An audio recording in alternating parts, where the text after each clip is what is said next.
Okay, everyone, welcome. Thanks for coming, you guys. And the format, if you haven't been here before, I will just make a few comments about the returning class and introduce Coach Stitt, who will talk briefly, make a general comments of the 2015 class. Then I want to open it up to one-on-ones to TV, so Bob would remain up here. Then we can do one-on-ones for anyone interested, okay? A year ago, of course, Griz were 9-5, 6-2 in the Big Sky. That was tied for second. Montana made its 22nd playoff appearance last season. The Griz this season will return 16 starters, 8 on offense, and one of those on offense was a starter in 2013. You know who I'm talking about. 6 on defense, 2 special teams, 47 lettermen. We have 11 returnees who received honorable mention, All Big Sky Conference recognition. In 2014, as you know, and I like to repeat this because it's an amazing stat, 27th winning season in the last 28 years for the Grizzlies. Spring football starts 33 days from now, March 9th. Spring break, and then the spring game, April 11th in Helena. Enough of me. To introduce, talk about the class of 2015, please welcome first-year head coach Bob Stitt. Bob?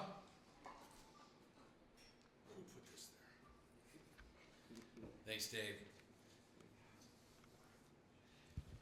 Very excited about this recruiting class.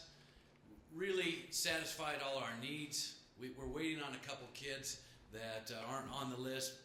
We're going to get them this afternoon. You'll hear about that at another time. But offensively, we needed to come in and change a few things with the recruiting process and the personnel that we're trying to recruit. Coach Delaney did a fantastic job of getting a solid group of kids committed for us, made it easy for us.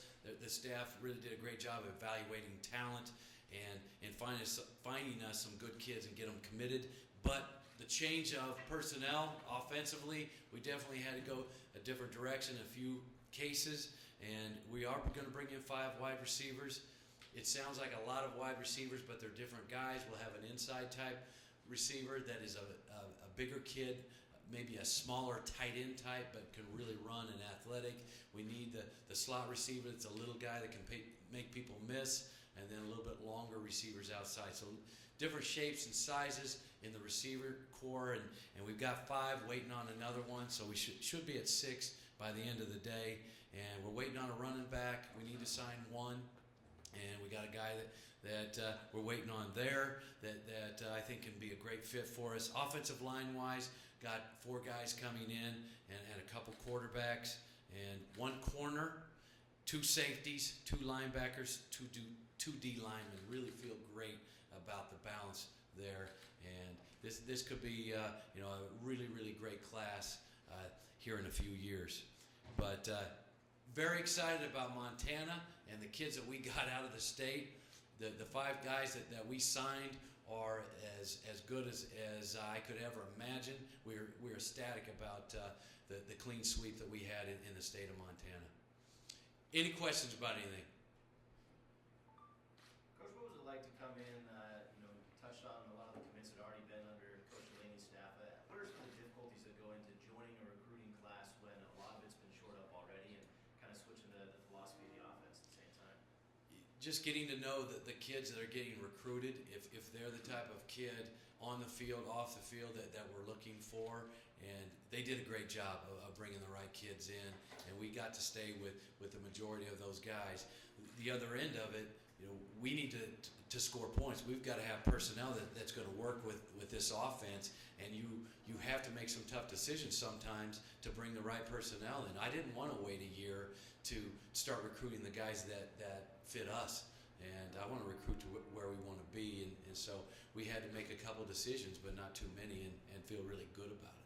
You touched on those 5 wide receivers and how they're going to be used in various ways, but you look at the roster coming back, there's a lot of receivers still on the roster.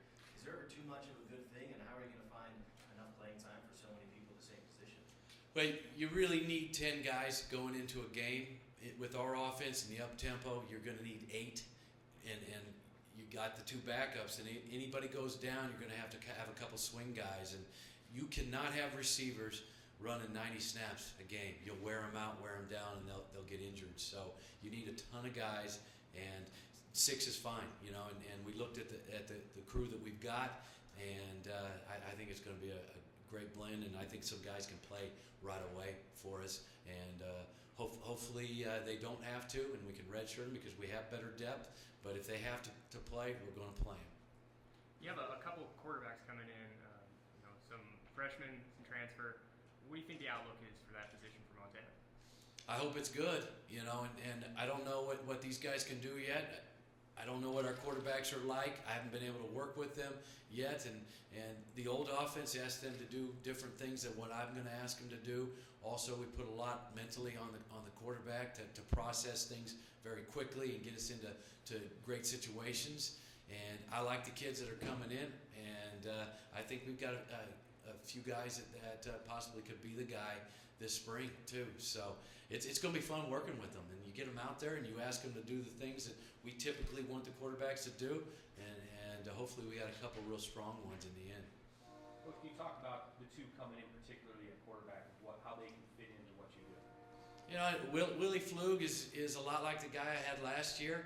Great feet, can extend plays, and I think he's a smart kid. And you know, Challenge is a guy that's played in FBS game. I think he started 8 games in FBS and got a good arm, got good touch, a natural thrower, got good feet, and he can run to make the defense honest. And we need that in this system to be able to run enough. We're not going to run a lot with a quarterback, but you got to keep the defense honest with that. Coach, would you talk a little bit about your recruiting experience at School of Mines, how you did that, and then transferring in here to FCS, and any differences that you saw in terms of the whole process?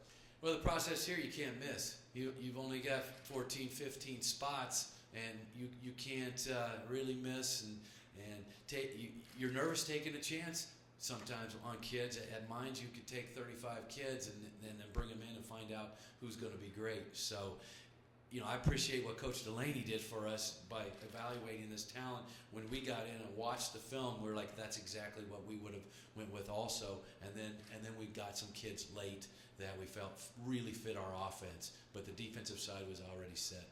And then generally the familiarity kids had with, not necessarily the ones that they had already committed, but some of the new kids you were talking to, their familiarity with the University of Montana, how high was it? You know, selling this place is pretty easy. And, you know, I love the experience of going out and traveling to the West Coast and across Montana.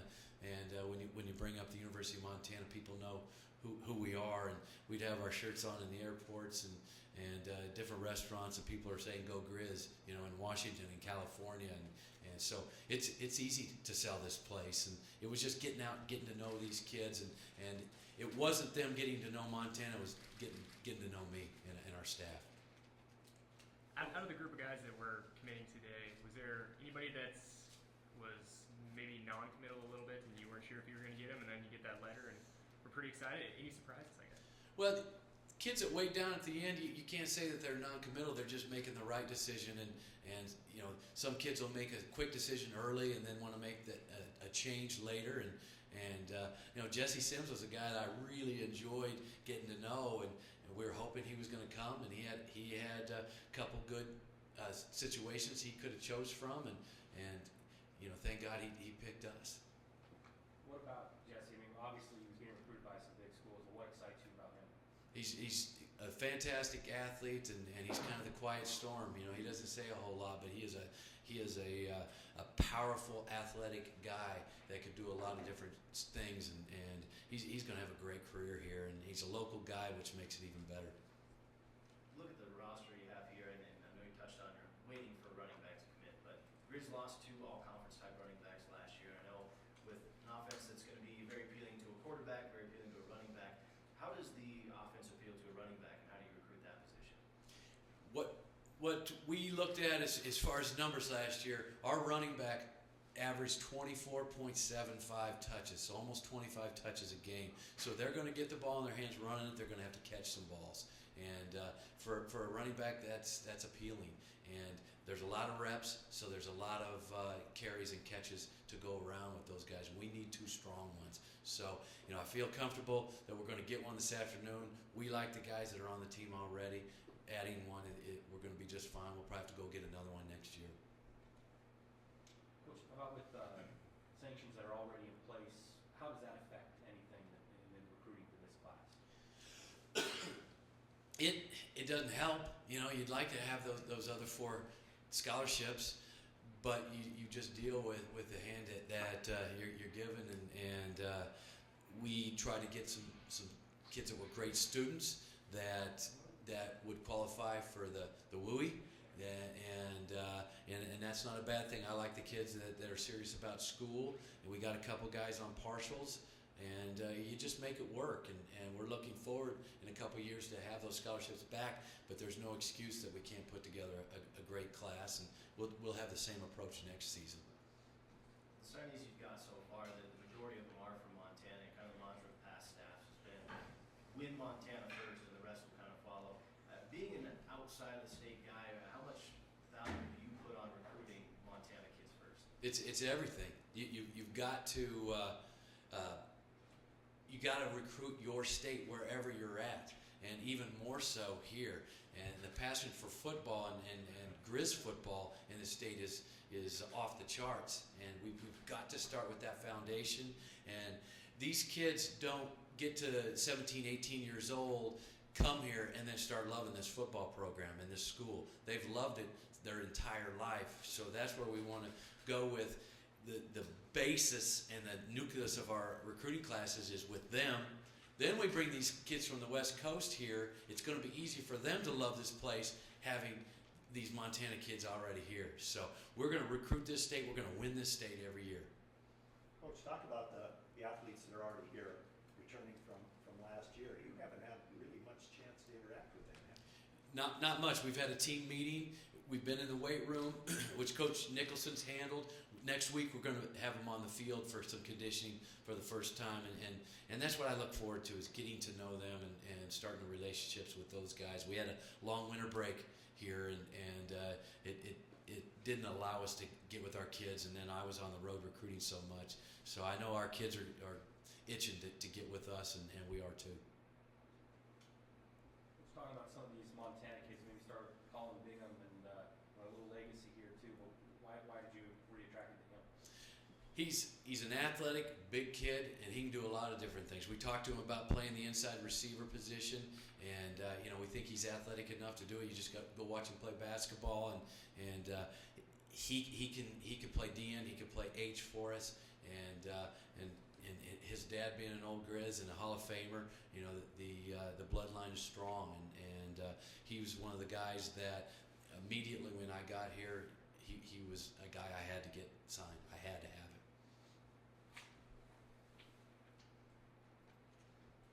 Maybe another Montana kid to look at, Josh Sandry. We saw him do a lot, but at a smaller level. But how does his game translate to moving up to the level?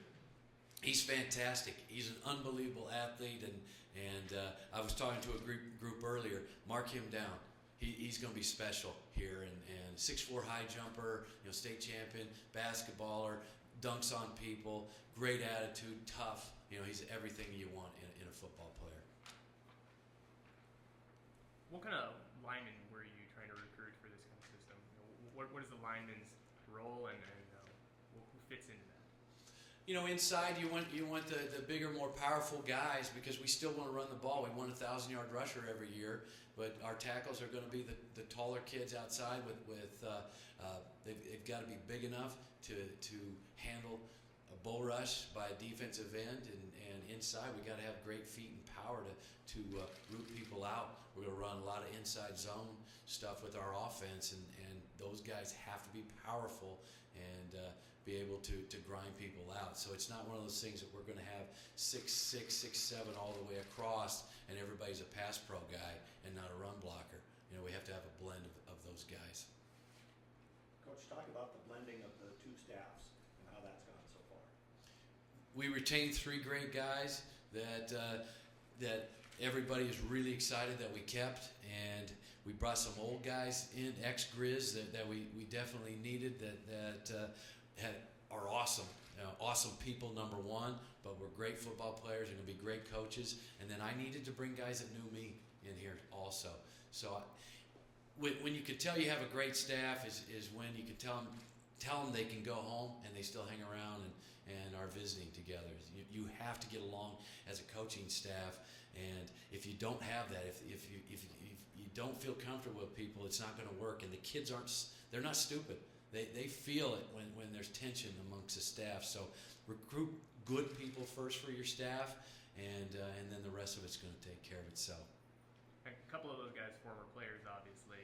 What role did they play in recruiting here and recruiting in the state, especially? They're going to be huge. We're going to send them out in Montana, and they know the state, and people know them, and they're going to be great coaches for us. But they understand this place, and like I said, we've got to win Montana every year, and we're going to be even bigger in the state in the future when we can go out and recruit it all spring and summer and in the fall. And people are going to come to our games and really be proud of the product that we're putting out there and how many homegrown kids we've got out there.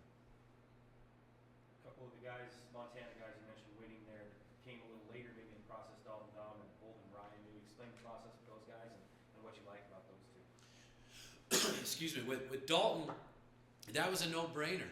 And Dalton has track speed. He can fly, but he's a football player with track speed. He's not a track guy trying to play football. And he's a guy that we can play on the outside or in the slot. And we've got a lot of things where we can get him the ball. People talk about the fly sweep and my association with that. That's Dalton Dom. We're going to get him the ball with the fly sweep. We'll get him the ball in some screens. And he has the ability to put his foot in the ground and make people miss, but then the speed to take it all the way, take it to the house and make things simple. And I like that as a play caller, not have to call plays in the red zone and the +10. Go ahead and take that in the end zone. And I told the group earlier, it's going to put years on my life of not having to call goal line plays. So Dalton Dom's an exciting guy, and Holden is a fantastic athlete. And he's going to be a 235, 238-pound inside receiver with great ball skills, and he's going to be a mismatch on linebackers in zone situations, and in man-to-man, he's going to have probably the fourth best cover guy covering him, and it will be a huge mismatch. And we have a lot of different ways of getting that inside receiver the ball, so I'm excited about him. You guys good? Hypothetical, if you had a running back like Marshawn Lynch and you were on the 1 yard line, what would you do? I would not only give it to him, but I would have went fast. I would have never let him line up because that's what we're going to do in short yardage situations where you go fast and you hand him the ball and there's no way that guy's going to not get in the end zone. So I wouldn't have huddled up. I wouldn't have called timeout, anything. We would have